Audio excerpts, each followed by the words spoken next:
Bonjour chers amis, c'est avec un grand plaisir que je vous retrouve encore ce matin. Nous allons continuer notre vidéo de la dernière fois et entrer au développement personnel. Nous allons donc parler aujourd'hui de la deuxième partie. Mais je voudrais tout d'abord vous dire merci. Vous avez été très nombreux à réagir avec la première vidéo et je vous demande toujours de cliquer sur aimer, donc de liker la vidéo et de me laisser toujours un petit commentaire qui pourra toujours me permettre de pouvoir améliorer davantage mon travail. Je vous demande également de vous procurer mon dernier ouvrage, Les paroles qui guérissent, une thérapie au jour le jour, qui, comme je vous l'ai dit, est toujours en vente au format PDF au prix de 8525 francs CFA ou 13 €. Vous pouvez vous procurer ce merveilleux ouvrage en m'envoyant un mail à leopoldndiaye@gmail.com ou tout simplement en m'envoyant un message inbox sur ma page Facebook, et là je vous dirai comment vous pouvez faire pour l'acquérir. Vous pouvez payer par tous les moyens de paiement existants au niveau national, donc au Sénégal, et au niveau international, que ce soit par Wari, Orange Money, Tigo Cash, Western Union, MoneyGram, Money Express. Donc tous ces moyens de paiement sont possibles. Alors, ne ratez pas cet ouvrage. Procurez-vous cet ouvrage. Il va vous aider, il va vous accompagner. Tout le temps, surtout où vous serez dans la déprime, il sera là pour éclairer votre chemin, vous donner une idée de ce que vous devez faire. Alors les amis, ce matin, nous allons continuer sur comment faire pour devenir ce que l'on est. Donc en quelque sorte, comment faire pour avoir une vision dans notre vie. Comment faire pour réaliser cette vision de vie. Comment faire pour réaliser nos missions de vie. Comment faire pour devenir ce que nous sommes.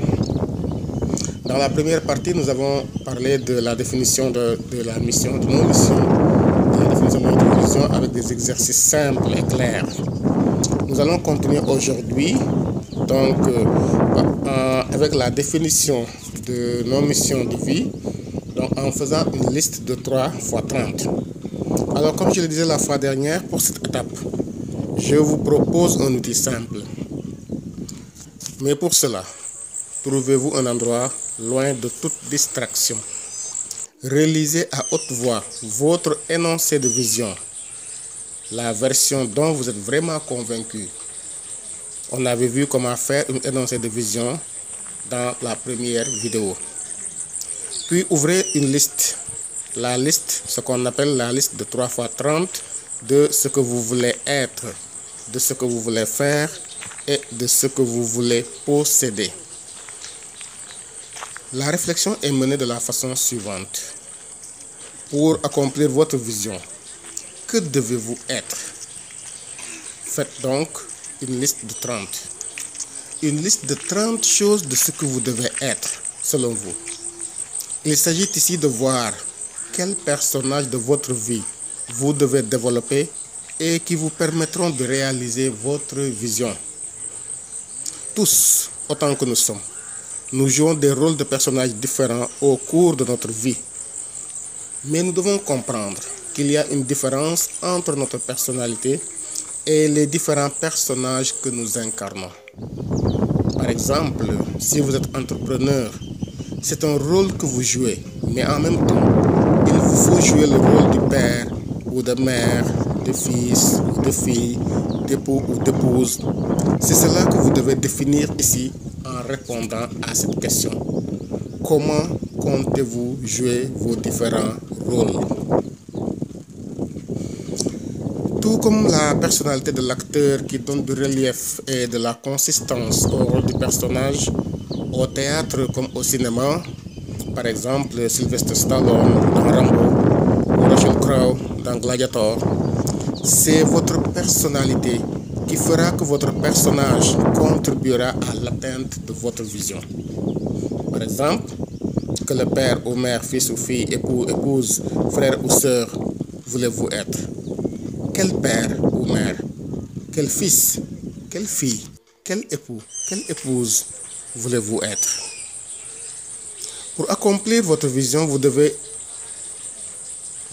pour accomplir votre vision, que devez-vous faire? Que devez-vous faire? Faites-en une liste de 30 comme tout à l'heure. Pour cette question, il s'agit de voir des activités clés à réaliser et qui vous rapprocheront de votre vision. Ce sont les grandes percées de votre vie. Une fois que vous savez où vous allez, il est tout à fait possible et même nécessaire de définir les grandes étapes qui vous mèneront à la destination. Ces grandes étapes sont comme des bornes kilométriques qui, chaque fois que vous les atteignez, montrent que vous êtes dans la bonne direction vers votre but. Faites donc la liste de ces grandes actions à faire absolument. Cela peut être, par exemple, une formation qui vous donnera une expertise clé nécessaire, faire un voyage, fonder une famille, créer une entreprise, trouver un emploi, etc. Pour accomplir votre vision, que devez-vous posséder? Faites-en une liste de 30. Pour cette dernière question, il s'agit de déterminer la liste de ce que vous devez posséder et qui vous permettra d'atteindre votre vision. Pour réaliser votre vision, il y a des choses matérielles que vous devez acquérir. Si vous n'avez pas une liste de ce genre, il y a de fortes chances que vous achetiez des choses de grand prix même, mais dont vous n'avez pas vraiment besoin. Car sachez que le bonheur ne réside pas dans le fait de posséder, mais plutôt dans l'usage de ce que vous possédez. C'est donc l'usage de ces choses qui compte et non le fait de les posséder. Autre avantage de faire cette liste des choses clés à posséder, c'est que dans un monde d'ultra-consommation, de publicité et d'incitation à acheter en tout genre, il vaut mieux contrôler ce que vous voulez acheter pour ne pas subir le dictat de la société de consommation. Au total, vos missions essentielles vous permettront de vous concentrer sur ce que vous devez faire, être et posséder, et de créer ainsi la cohérence entre votre vision et vos activités au quotidien. Remarquez que l'ordre d'établissement a une importance. Il s'agit d'abord de faire la liste de ce que vous voulez être, ensuite de ce que vous voulez faire, et enfin de ce que vous voulez posséder. Malheureusement, je vois plusieurs personnes qui veulent toujours tout posséder tout de suite et maintenant. Sachons que nous sommes, puis nous faisons, et enfin nous possédons. On ne peut pas faire si on n'est pas. Et on ne peut pas posséder si on ne fait pas. Donc il faut être d'abord, ensuite faire et enfin posséder. Il est important donc de respecter cet ordre, car cela vous aidera à poser les fondements d'un succès, d'un vrai succès basé sur les valeurs de travail, de progrès et de persévérance. Nous avons donc vu comment découvrir le but de sa vie et comment choisir ses missions essentielles. Mais s'arrêter là fera de vous assurément quelqu'un qui a désormais un sens à sa vie, qui sait pourquoi il veut réussir, mais certainement pas un leader de votre vie. Pour être véritablement leader de votre vie, il faut transformer vos missions essentielles en objectifs opérationnels. Comme disait Gaston Berger, demain ne sera pas comme hier, il sera nouveau et dépendra de nous. Votre liste de 3x30 n'est pas une liste d'objectifs, mais bien une liste de missions essentielles, c'est-à-dire d'activités indispensables à réaliser pour réussir votre vie. Vos objectifs doivent provenir de vos missions qui sont en cohérence avec votre vision, vos valeurs et vos capacités intrinsèques. Pour opérationnaliser vos missions, il est indispensable de les transformer en objectifs. Mais qu'est-ce qu'un objectif? Un objectif est un résultat mesurable à atteindre dans un délai donné grâce à la mise en œuvre d'actions appropriées. Vous voyez bien que votre liste de 3 x 30 ne répond pas à cette définition de l'objectif. Pour accomplir les missions qui permettront d'atteindre le but décliné dans la vision, il faut donc, au-delà des missions, fixer des objectifs. Un bon objectif doit être SMART, c'est-à-dire spécifique, mesurable, atteignable, réaliste, défini dans le temps, exaltant et récompensant. Pendant un temps, en effet, on disait qu'un objectif devait être SMART, mais on y a ajouté ER, donc pour exaltant et récompensant. Car pour être motivant, il faut que l'objectif ait ces deux caractéristiques supplémentaires que sont exaltant et récompensant. SMART signifie intelligent en anglais. SMART signifierait plus intelligent. De façon pratique, il s'agit pour vous de définir au minimum un objectif et au minimum et au maximum 3 objectifs dans les 7 domaines clés de votre vie qui sont 1. Objectif de croissance personnelle. Il s'agit ici des objectifs liés à votre croissance spirituelle, votre éducation, votre propre formation, votre développement personnel afin de vous préparer à votre succès. Aucun succès n'est le fruit du hasard. Tout vrai succès durable est le fruit d'une bonne préparation. C'est ici que vous transformerez votre liste de missions de ce que vous voulez être en objectif opérationnel mesurable. 2. Objectif de santé ou de forme physique. Ici, vous vous occuperez de votre corps afin de définir des objectifs de santé physique et de forme physique. Des objectifs liés à l'alimentation, à la pratique du sport, au contrôle régulier de votre santé, à la perte de poids, bref, tout ce qui vous permettra de vous sentir physiquement bien. Vos listes de missions être et faire seront les plus sollicitées ici. 3. Objectifs de carrière ou d'affaires. Ici, vous devez décider de vos objectifs liés à votre carrière professionnelle dans votre emploi actuel ou futur. Des objectifs de création et ou de développement d'entreprise, des objectifs de chiffre d'affaires, de nouveaux projets à but lucratif. C'est le lieu de voir comment créer les sources de finances nécessaires à la réalisation de vos missions. Vos listes de missions être et faire seront les plus sollicitées ici. 4. Objectif de temps libre ou passé avec la famille. Pour une vie équilibrée, il est indispensable de planifier des objectifs de temps passé avec la famille et de temps libre pour les congés, les hobbies, les voyages et les événements spéciaux. Il est vraiment capital de les planifier et d'en faire des objectifs, sinon des activités concernées ne seront jamais une priorité et votre vie en sera déséquilibrée. Les listes de missions être, faire et posséder sont toutes indiquées pour ce domaine. 5. Objectifs de relation. De même que pour les loisirs, il est indispensable d'organiser de façon consciente et proactive ces relations dans un monde de réseau. Famille, mentor, alliance d'affaires, collaborateurs sont les questions qui seront abordées ici en termes d'objectifs. Vos listes de missions être et faire seront les plus sollicitées ici. 6. Sans objectif financier cohérent avec les autres objectifs, nos ambitions resteront lettres mortes. Il s'agit ici donc de se fixer des objectifs clairs de revenus au fur et à mesure de votre carrière professionnelle et de vos affaires. Il s'agit de se fixer des objectifs d'épargne et d'investissement. Une planification claire de l'utilisation des ressources futures vous garantit une utilisation efficiente et efficace de ces ressources au moment venu. C'est ici également que vous allez aussi fixer les objectifs de réduction des dettes pour ceux qui sont endettés. Laissez-moi vous dire qu'il est tout à fait possible de sortir du cycle infernal de l'endettement en faisant un plan réaliste et réalisable et en s'y tenant. Au total, c'est ici que vous vous donnez les moyens financiers de réaliser vos missions et pardon, votre vision.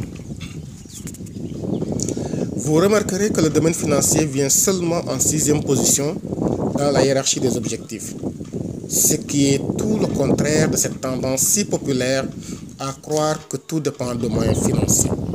Vos listes de missions à voir et faire seront les plus sollicitées pour vos objectifs financiers.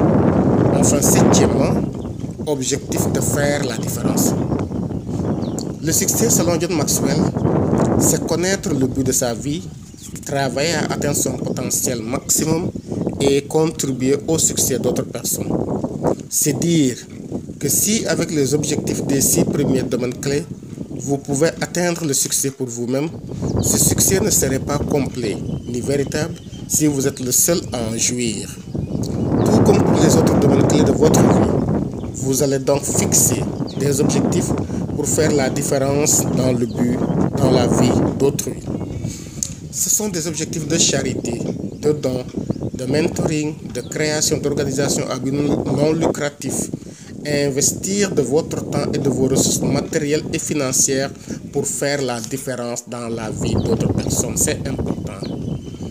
Vos listes de missions faire et être seront les plus sollicitées ici. Voilà donc ainsi expliqué dans l'ordre les 7 domaines clés de votre vie dans lesquels vous devez avoir des objectifs qui vous permettront d'atteindre vos missions pour ainsi réaliser votre vision. Il s'agit véritablement d'avoir un système d'objectifs cohérent basé sur vos valeurs et vos principes unificateurs. Ensuite, agissez et évaluez vos objectifs. Choisissez des partenaires de progrès. Notre caractère est fait d'habitude. Ce qui sème une pensée récolte une action. Qui sème une action récolte une habitude. Et qui sème une habitude récolte un caractère. Et qui sème un caractère récolte un destin, nous disait Stephen Covey. Connaître le but de sa vie est certes indispensable, car elle vous permet de répondre à la question « Où vais-je ?» Définir vos missions et décider de vos objectifs vous permet de répondre aux 2 questions « Quoi faire ?» et « Comment faire ?» pour y arriver. Les réponses à ces questions doivent maintenant nous permettre d'agir, car un plan bien fait sans action ne vaut absolument rien du tout. Choisissez des partenaires de progrès.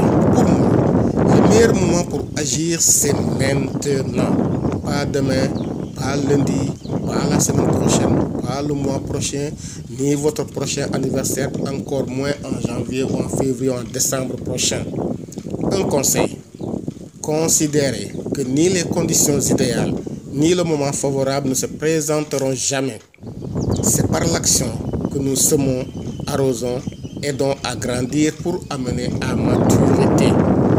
C'est l'action qui fait de votre rêve une réalité concrète et tangible. Pour vous assurer que l'action va bien dans le sens voulu, il faut évaluer. Évaluer vous permet de mesurer le parcours déjà accompli et vous motive pour le chemin restant. Dans une course de demi-fond, par exemple la course de 1500 mètres, au son de la cloche, les coureurs savent qu'il reste seulement un tour de piste et chacun redouble d'efforts et d'endurance pour finir la course de façon à la gagner. Pour évaluer, je vous conseille vivement de choisir au moins 2 partenaires de progrès. Ce sont des personnes que vous informez de vos objectifs et à qui vous donnez le droit de vous poser des questions sur l'état d'avancement de vos objectifs. Arrêtez un instant, puis réfléchissez et écrivez le nom d'au moins 2 partenaires de progrès que vous allez contacter dès la fin de ce cours pour leur proposer de vous accompagner dans la réalisation de vos objectifs. Dans l'idéal, vous devriez avoir un engagement formel avec un calendrier d'évaluation clairement convenu. Il est connu que si nous n'avons de compte à rendre qu'à nous-mêmes, il est facile de se trouver les excuses parfaites à la non-réalisation de nos objectifs. Mais si d'autres personnes sont impliquées, nous sommes plus enclins à faire plus d'efforts pour rendre des comptes positifs. Donc, plus il y a de personnes informées de nos défis et challenges, plus nous ferons des efforts pour ne pas les décevoir et ce faisant, nous augmentons nos chances de réussir. Bien évidemment, certains objectifs doivent respecter une certaine discrétion et vous n'avez pas à informer la plante entière au risque de ne pas être efficace. Votre action doit vous permettre de mettre en place des habitudes productives qui, répétées, produiront des habitudes. Ces habitudes forgeront votre caractère pour vous apporter la performance qui transformera votre vie pour le meilleur. Les habitudes sont des actions que vous ferez désormais avec moins d'efforts et plus de résultats une fois mises en place. La mise en place d'habitudes productives est donc la clé ici. La connaissance de soi. Tout ce que nous venons de voir n'est rien d'autre que la connaissance de soi. Mais qu'est-ce que le soi? Défini par Rosenberg en 1979 comme la totalité des pensées et sentiments d'un individu sur lui-même, le soi a été l'objet de nombreux travaux depuis plus d'un siècle, probablement en raison de son importance dans la vie de chacun. Murphy, en 1947, décrit le concept de soi comme l'individu tel qu'il est connu par l'individu. Il représente les croyances de la personne sur elle-même. Il peut inclure beaucoup d'attributs de la personnalité. Le concept de soi correspond globalement aux réponses apportées aux questions du type « Qui suis-je? Que suis-je? Quel type de personne suis-je? Quelles sont mes forces et mes faiblesses ?» L'image de soi est le produit de la façon dont nous croyons que les autres nous voient. Ce postulat est admis par la plupart des sociologues, psychiatres et psychologues. À la naissance, nous n'avons aucun sens de nous-mêmes, de notre soi. En grandissant, nous essayons d'être. Les gens qui nous entourent nous plaisent ou nous fascinent. Nous les imitons et nous nous identifions à eux. L'enfant joue au papa, à la maman, au soldat, à l'adolescent, etc.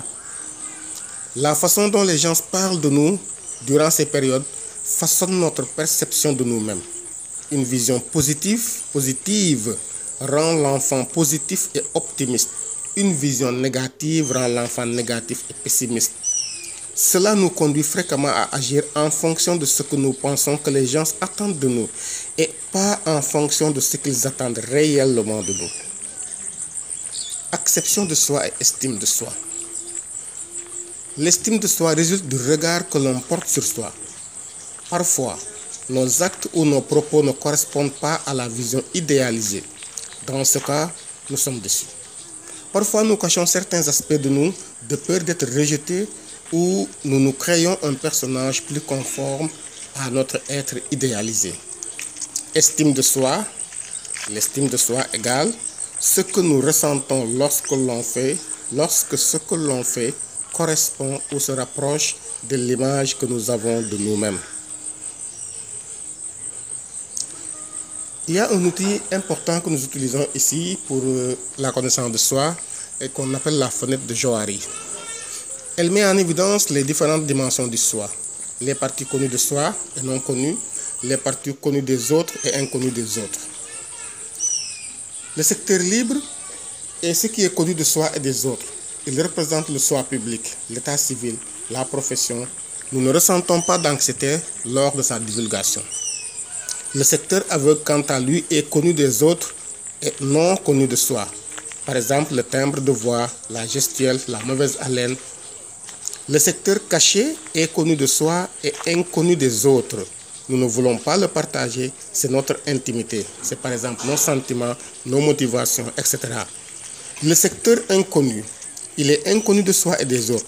Ce secteur n'a pas encore atteint notre conscience. Toute communication débute par une exposition du secteur libre. Nous protégeons notre moi réel en exposant des masques. On discute du temps, de la voiture. Une grande partie de l'énergie est dépensée à se protéger. Il faut savoir que tous les gens préfèrent un contact significatif à un contact superficiel. La communication est indispensable à l'équilibre, à la connaissance de soi. Elle doit être constructive et positive pour être pleinement satisfaisante.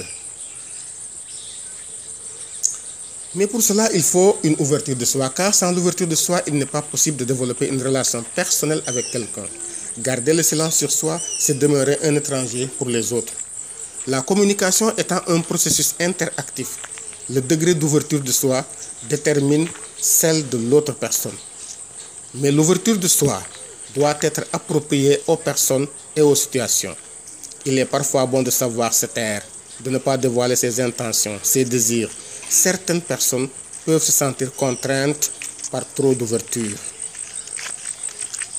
Mais comment on s'apprécie soi-même? C'est l'estime de soi. Une importante partie du concept de soi est l'estime de soi.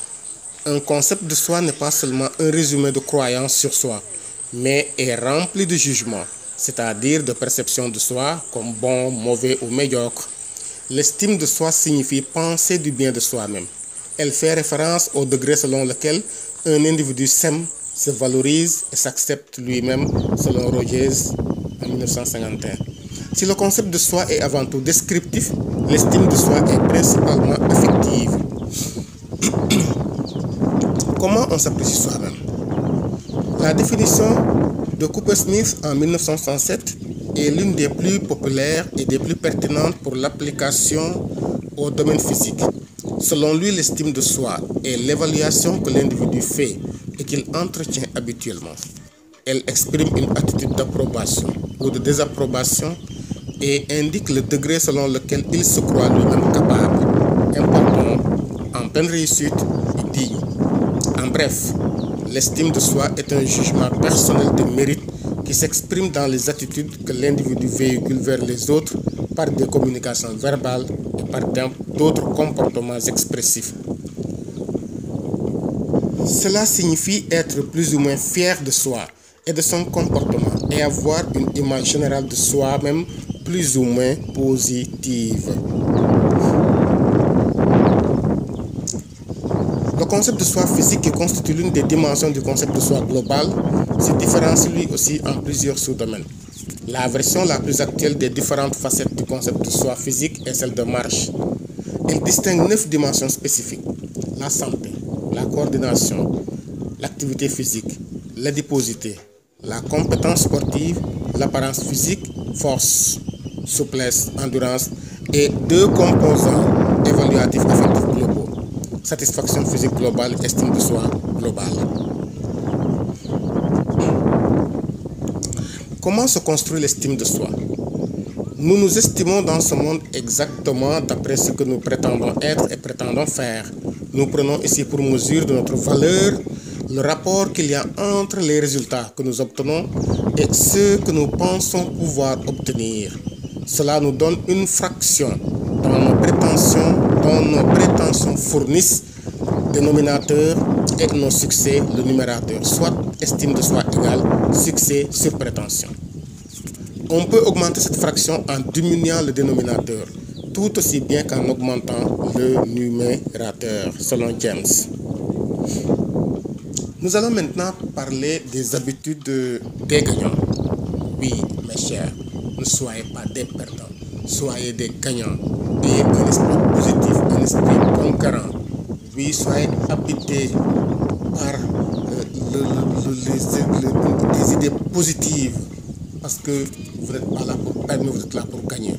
Mais peut-être que certains d'entre vous se sont posés les grandes questions suivantes. Pourquoi certaines personnes réussissent-elles là où d'autres échouent? Pourquoi certains sont riches alors que d'autres sont pauvres? Pourquoi, avec la même opportunité, tout le monde n'obtient-il pas le même résultat? Est-ce que moi je vais réussir? Est-ce que moi je vais devenir riche? Le succès est une science que n'importe qui peut apprendre et maîtriser, lettré ou non, intellectuel ou non. Si on veut devenir, par exemple, un grand commerçant, il suffit de chercher quelques marchandises et d'apprendre à faire ce que font du point de vue comportement et attitude les grands commerçants réussis. Si vous pensez et agissez de la même façon que les personnes réussies, vous avez de fortes chances de réussir aussi.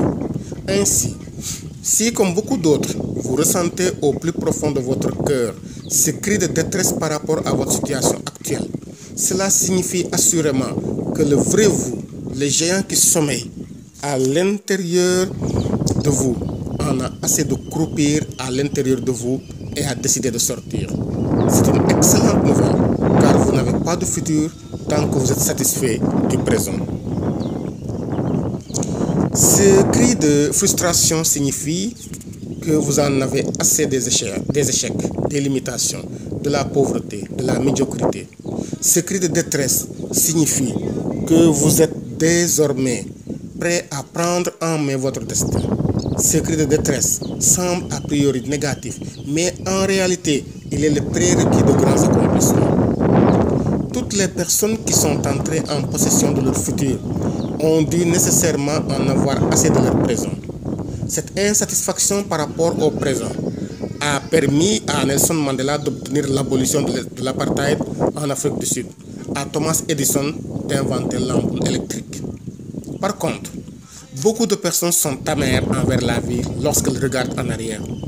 Cette amertume provient de l'écart défavorable qui existe entre ce qu'on espérait ou attendait et ce qu'on a reçu ou vécu dans la vie. Nous avons alors tendance à garder des griefs contre Dieu ou contre des hommes en se posant la question du genre « Pourquoi moi ?» ou « Qu'ai-je fait pour mériter ça ?»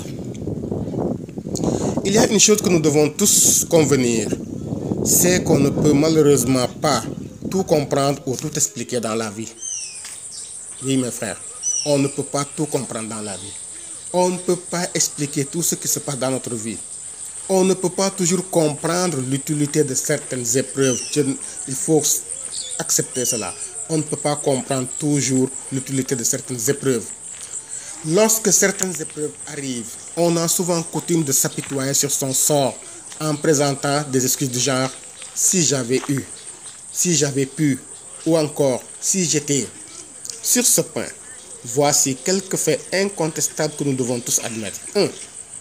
Nous ne choisissons pas ce que nous recevons au commencement de la vie. Deuxièmement, nous ne commençons pas tous au même niveau dans la vie, même si nous sommes nés toujours de la même façon. Certaines personnes commencent sur la montagne, d'autres commencent dans la vallée. Certaines commencent dans une bonne famille, d'autres commencent sans famille même. Certaines commencent dans un pays développé, d'autres commencent dans le tiers-monde. Certaines commencent avec des actifs, d'autres commencent avec des passifs. Certaines commencent avec des avantages, d'autres commencent avec des handicaps. Certaines commencent dans l'abondance, d'autres commencent dans la pauvreté. Certains commencent acceptés, d'autres commencent rejetés. Certaines personnes commencent protégées, d'autres commencent abusées. Certaines commencent choyées, d'autres commencent maltraitées. On ne trouvera pas toujours d'explication logique à toutes ces différences. Il faut simplement comprendre que la fin d'une chose vaut mieux que son commencement. En dépit de toutes ces disparités, il est utile de remarquer que le plus important dans la vie n'est pas la position à laquelle nous commençons, mais plutôt le mouvement que nous effectuons.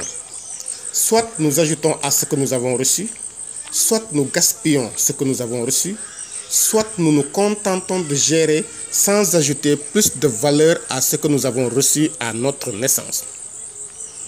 Mais la bonne nouvelle, mes amis, est que nous recevons tous quelque chose à la naissance.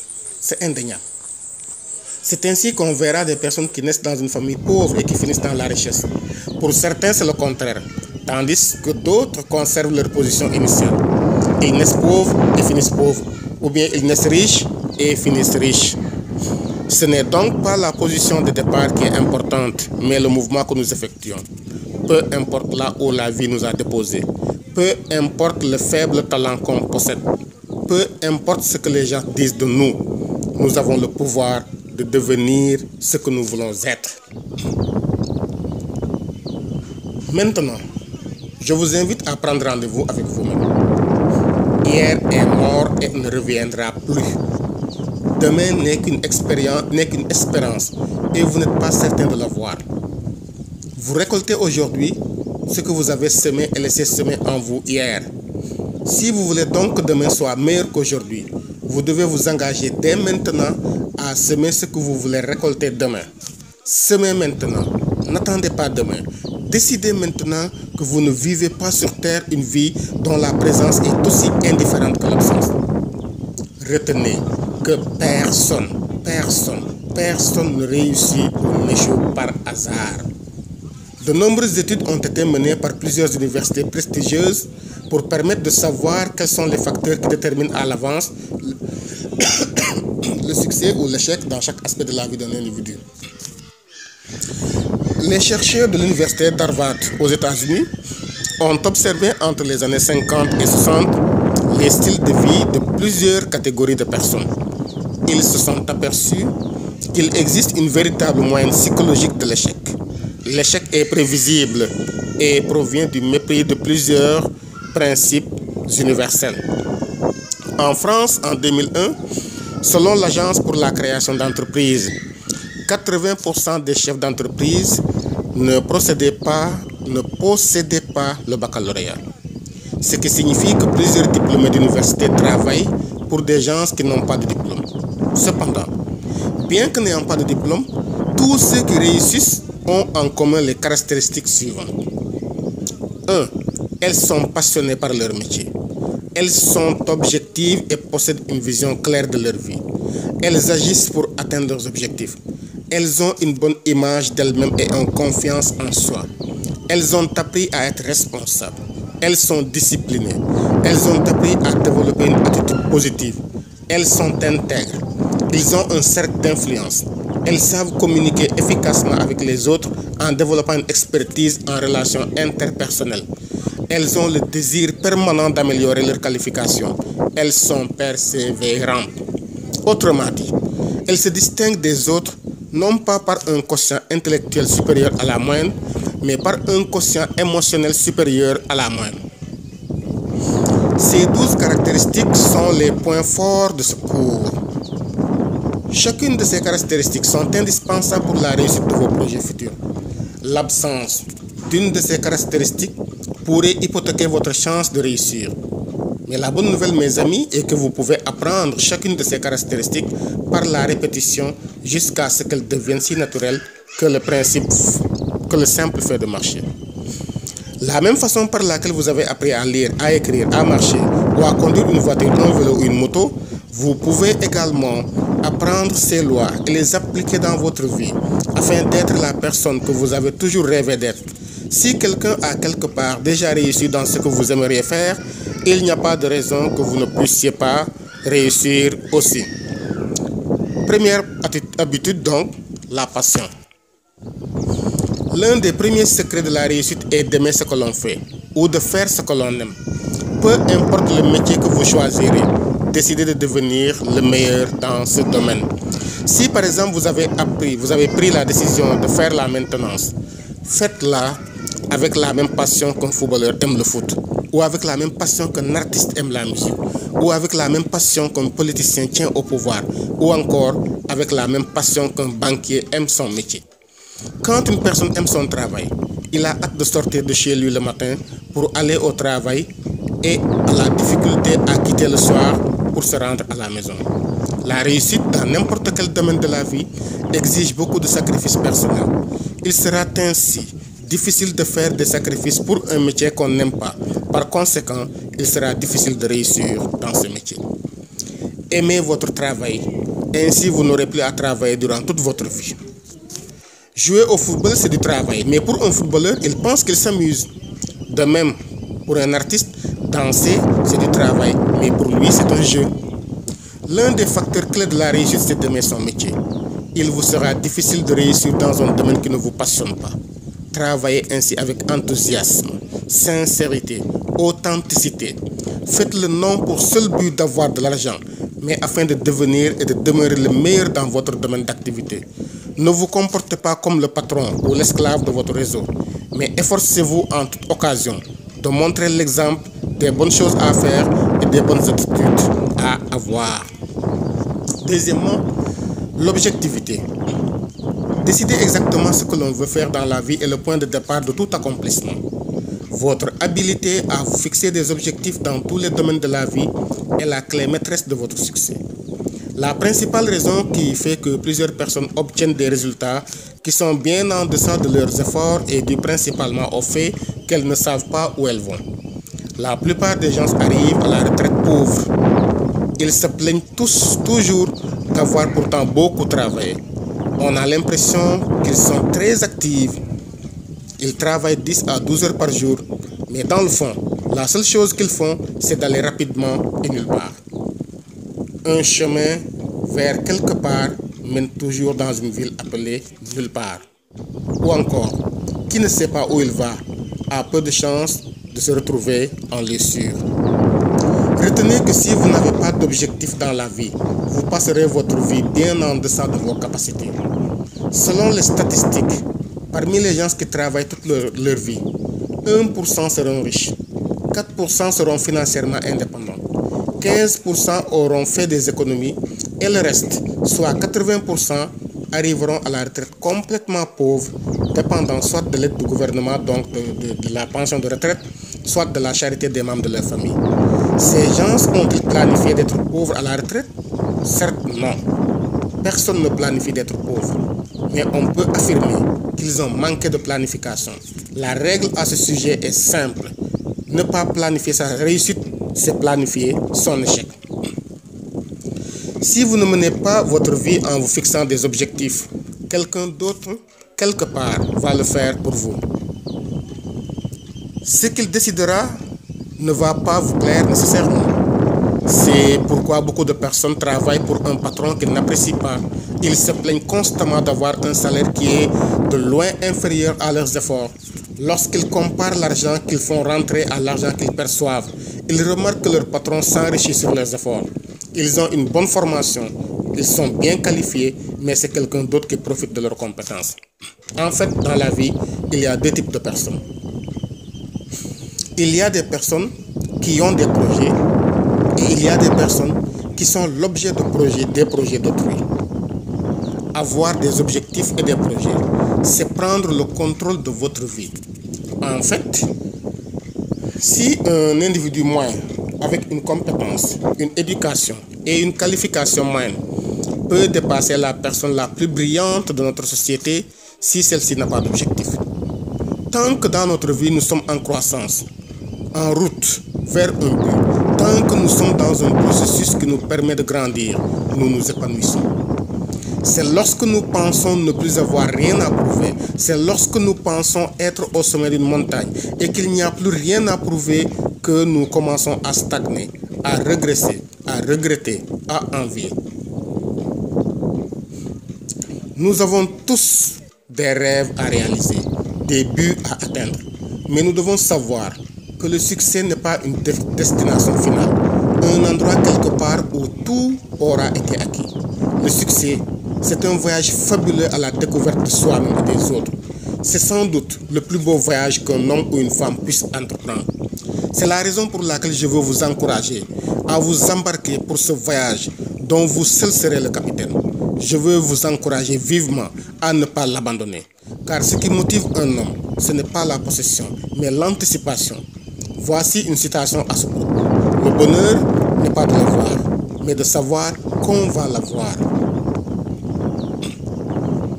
Un écrivain a écrit à ce sujet: la nature nous a ainsi fait que notre plus grand bonheur est le seul durable. Et le seul durable est celui que nous ressentons à la poursuite d'un rêve non encore atteint. Un autre auteur a écrit ceci: votre satisfaction d'aujourd'hui pourrait être votre plus grand ennemi de demain, car qui est satisfait du présent n'a pas de futur. Il est donc important de réviser vos objectifs périodiquement. Dès que vous atteignez un objectif, empressez-vous rapidement de le remplacer par un autre. Vos objectifs sont comme le moteur de votre voiture. Ils vous propulsent en avant. L'essence de l'objectif est la motivation. Sans l'objectif, il est impossible d'être motivé. La motivation, c'est l'objectif qui nous permet de passer à l'action. Il existe ainsi trois types de motivation. Premièrement, la motivation de survie. Par exemple, manger, se loger ou se protéger contre un agresseur éventuel. Deuxièmement, la motivation intrinsèque. C'est la motivation qui vient de l'extérieur, comme la menace d'une punition éventuelle. C'est la technique de la carotte et du bâton. Cette forme de motivation marche, mais elle n'est pas permanente, elle est simplement temporaire. C'est une motivation, par exemple, si on fait quelque chose, on donne une récompense, ou bien si nous faisons le contraire, on donne une punition, on nous sanctionne négativement. Mais la meilleure des motivations, c'est la motivation intrinsèque. C'est celle qui vient de l'intérieur, à savoir ses rêves, ses buts. C'est la seule vraie motivation durable. Elle vient de nos buts et nos désirs personnels. Rappelons que la vie nous donne exactement ce que nous lui demandons. Mais encore faut-il commencer par lui demander exactement ce que nous voulons. Troisièmement, l'action. Même si vous avez des objectifs et des plans extraordinaires pour les réaliser, si vous ne passez pas à l'action, ça ne donnera rien du tout.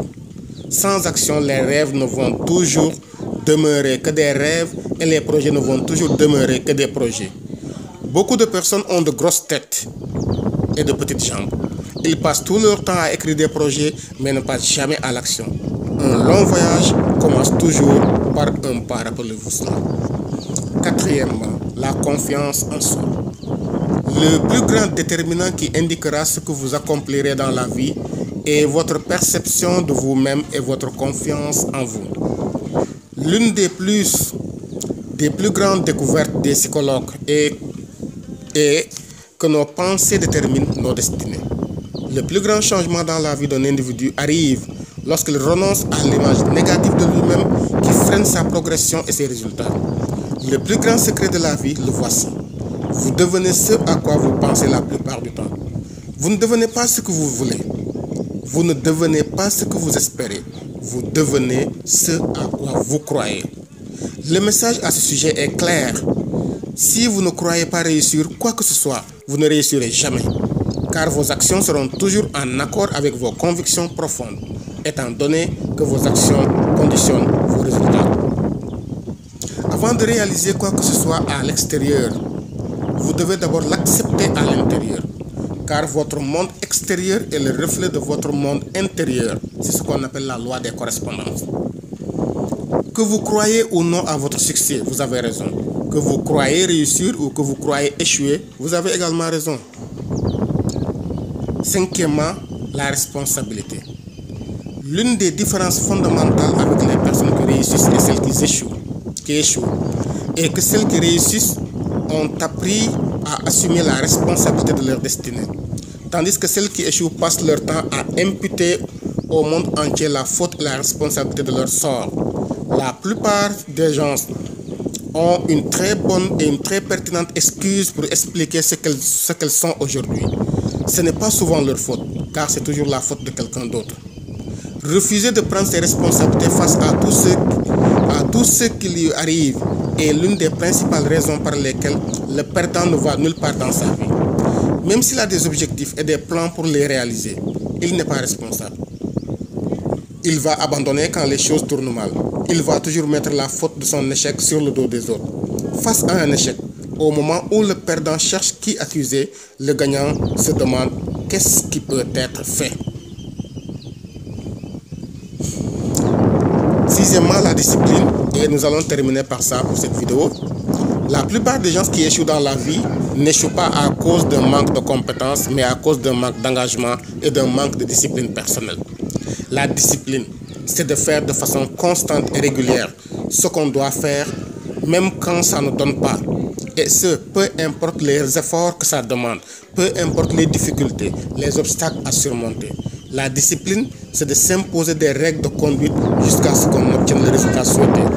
Pour être discipliné, il faut savoir exactement ce qu'on veut et pourquoi on le veut. Par exemple, pour faire ces vidéos, ça me demande énormément d'efforts. Des fois, j'ai du mal même à me lever, à faire mon texte pour pouvoir faire les vidéos.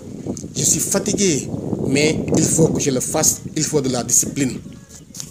Être discipliné nous permet de développer de bonnes habitudes. La discipline, c'est de faire aujourd'hui ce que la majorité des gens ne sont pas prêts à faire afin d'obtenir demain ce que la majorité des gens n'obtiendront jamais.